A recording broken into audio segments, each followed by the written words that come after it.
Hello बच्चों, चलिए प्रश्न को देखते हैं। प्रश्न है, निम्न में से कौन सी अभिक्रिया मार्कोनिकॉफ नियम का पालन करती है? विकल्प है C2H4 प्लस HBr, विकल्प बी C3H6 प्लस Cl2, विकल्प सी C3H6 प्लस HBr और विकल्प डी C3H6 प्लस Br2। तो देखिए यहाँ पर बात करें प्रश्न की मुख्य अवधारणा की। मुख्य मुख्य अवधारणा। तो देखिए मार्कोनिकॉफ नियम की यदि हम बात करें, जिसे हम MKW रूल भी यहाँ पर कह सकते हैं, तो इसमें होता क्या है कि जो नेगेटिव वाला पार्ट है, नेगेटिव पार्ट या ऋणात्मक भाग, नेगेटिव पार्ट जाकर उस उस द्विबंधित उस द्विबंधित कार्बन से, जब द्विबंधित एग्जैक्टली हम इसलिए कर रहे हैं क्योंकि यहाँ पर C डबल बॉन्ड C होगा, ये बॉन्ड टूटेगा, उसके बाद में यहाँ पर जाकर जुड़ेगा। तो यहाँ पर इस चीज को इस प्रकार समझे, उस द्विबंधित कार्बन से जाकर जुड़ेगा जुड़ेगा जिस पर हाइड्रोजन की संख्या न्यूनतम न्यूनतम हो।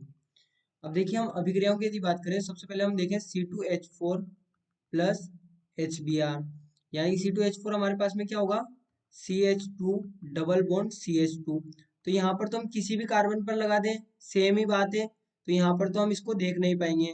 तो ये हमारे पास में हो गया A। इसके बाद में अगला देखिए B, तो वो दिया गया है C3H6, तो ये होगा CH3 CH double bond CH2।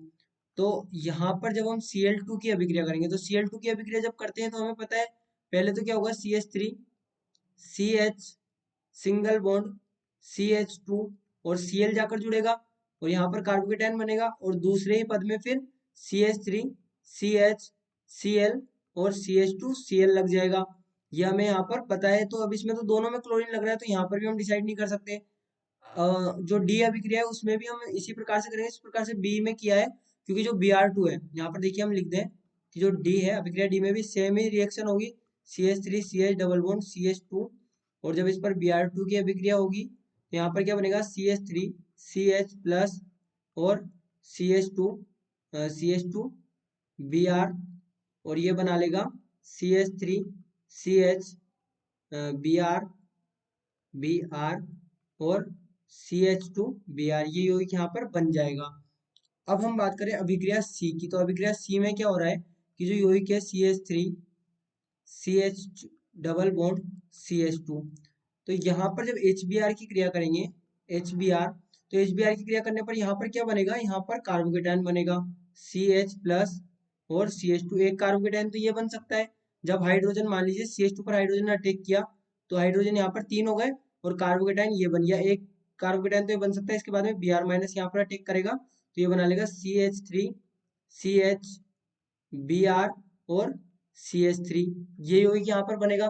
दूसरा क्या परिस्थिति यहाँ पर हो सकती है कि जो हाइड्रोजन है वो हाइड्रोजन इस पर जाकर अटैक करे, तो ये क्या बना लेगा CH2 और यहाँ पर बन जाएगा CH2 प्लस। और हमें पता है कि ये वाला कार्बोकेटायन इस वाले कार्बोकेटायन की तुलना में कम स्थायी होगा, तो हम कह सकते हैं कि ये वाला कार्बोकेटायन यहाँ पर नहीं बनेगा। यहाँ पर जो कार्बोकेटायन बनेगा वो ये होगा, और यहाँ पर Br माइनस किस पे अटैक कर रहा है, आप ध्यान दें तो Br माइनस ने इस वाले कार्बन पर अटैक किया है।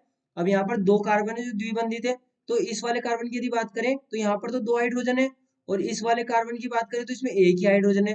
तो हमने क्या कहा था मार्कोनिक रूल में कि नेगेटिव पार्ट वहां जाकर उस द्विबंधित कार्बन से जाकर जुड़ेगा जिस पर हाइड्रोजन की संख्या न्यूनतम है। तो अब देखिए हम यहाँ पर देख सकते हैं कि जो Br माइनस जुड़ा है वो किस वाले कार्बन से जाकर जुड़ा है, इस वाले कार्बन से, और इसमें हाइड्रोजन की संख्या कम है। तो हम कह सकते हैं कि यहाँ पर मार्कोनिकॉफ नियम का पालन होगा, यानी कि हमारा विकल्प सी यहाँ पर बिल्कुल सही उत्तर होगा।